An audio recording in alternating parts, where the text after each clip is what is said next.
Speaking from personal experience, I know that us cyclists can be a little bit of a fickle bunch. I know definitely for me, it doesn't take much to go from a great day on the bike to a bad day on the bike. So today I'm going to give you the 7 worst things that you can do or not do that will spoil your ride.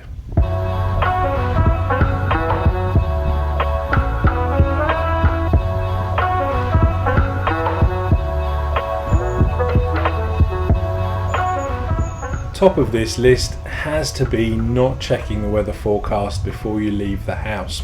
Now, in this day of weather apps and websites and advanced weather forecasting, there's absolutely no excuse in getting caught out.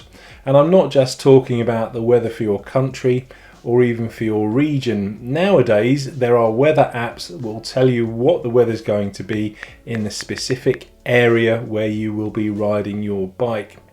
Here in the UK, the main weather culprits are going to be the wind and the rain. And I know for a fact there are dedicated apps that will tell you exactly where the wind is coming from, how strong it's likely to be, and the forecast for when it's going to get stronger or when it's maybe going to ease off a little bit. And it's similar with the rain. I've also seen a weather app with rain radar on there that will tell you the direction that the rain clouds are moving and how likely it's going to be to hit you in the next few minutes. So again, there's absolutely no excuse for getting caught out in the wind and the rain. Now, one of the things that I've been experiencing very recently at the moment is the temperature. Right now, outside, it's looking absolutely gorgeous. It's clear blue skies and really, really sunny. And the temperatures are really cold though, and that's because we've got a very strong northerly wind blowing, bringing the temperatures down. Now, on paper or on the apps, it's saying that the temperature outside is going to be around 13-14 degrees Celsius, but when you actually get out there, it feels a lot more like 4-5 degrees Celsius. And indeed, even the humble weather app on the iPhone will tell you that. If you scroll down, it will tell you what the weather will actually feel like. So again, there's no excuse getting caught out in the cold.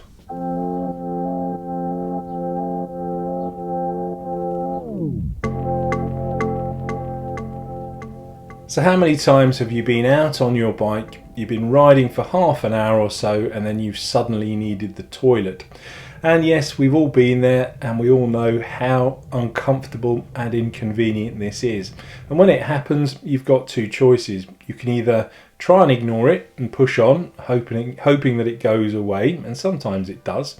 Most often it doesn't though. Or you can either find somewhere to do your business. Now, yes, I am talking about just having a pee, and if you're here in the UK riding in the countryside, that's not going to be too much of an issue. The main thing there is just trying to get yourself out of your cycling kit so that you can do it quickly and comfortably. If you need to do anything more than that, well, yeah, that's going to be a bit of a problem, even in the countryside. If you're in a built-up area, then yeah, it does become a lot more complicated, particularly if, there are lots of people around and stuff, and you do have to be a little bit careful. I know in other parts of the world, if you're caught urinating in public, you can be faced with a fine or worse sometimes. And all this is taken away by simply going to the toilet before you leave the house.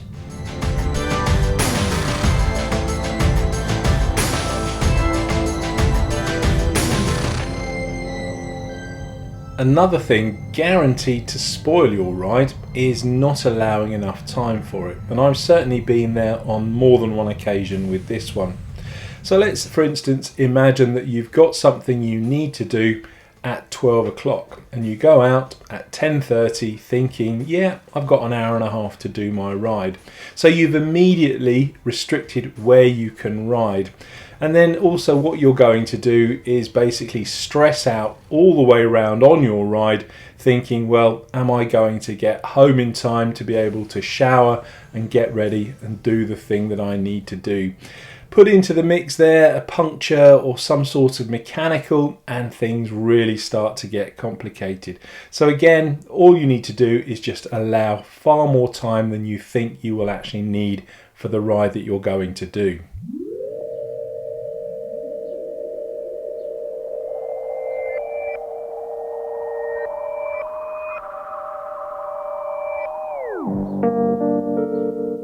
What is it they say? Failing to prepare is preparing to fail, and it's exactly the same with cycling. So how many times have you planned on going out for a ride only then to have to run around the house looking for a long sleeve jersey or a pair of gloves or a pair of overshoes, or you've dug your cycling computer out only to find that the battery is as flat as a pancake and you've had to plug it in and wait for it to charge up?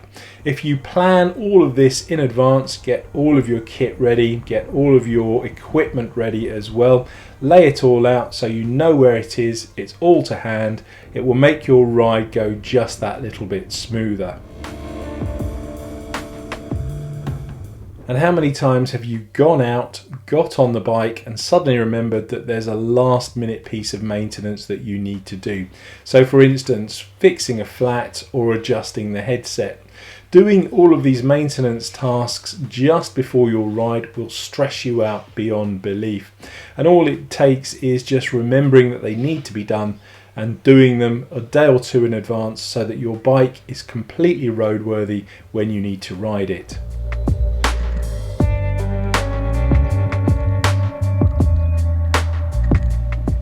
Not eating or drinking the right amount before you go out on a ride is also another way of spoiling what could have been a great day on the bike.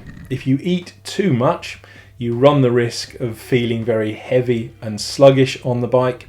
And if you don't eat or drink enough before you go out cycling, then you run the risk of running out of energy, or worse still, getting the bonk mid-ride, and you really don't want that. Sometimes recovering from illness or injury can take a lot longer than we imagine, and it can be incredibly frustrating, particularly if the weather's nice outside and you are desperate to go out on your bike. But never ever be tempted to ignore your body. If you do go out while you're still ill or injured, you run the risk of just making it all worse, and then you'll be off the bike a lot longer. So again, just listen to your body and don't ignore it.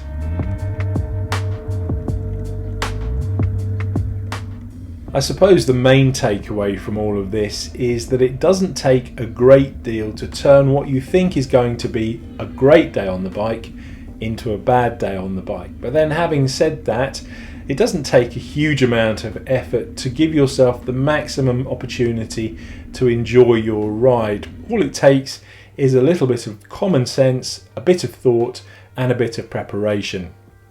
Thanks for watching.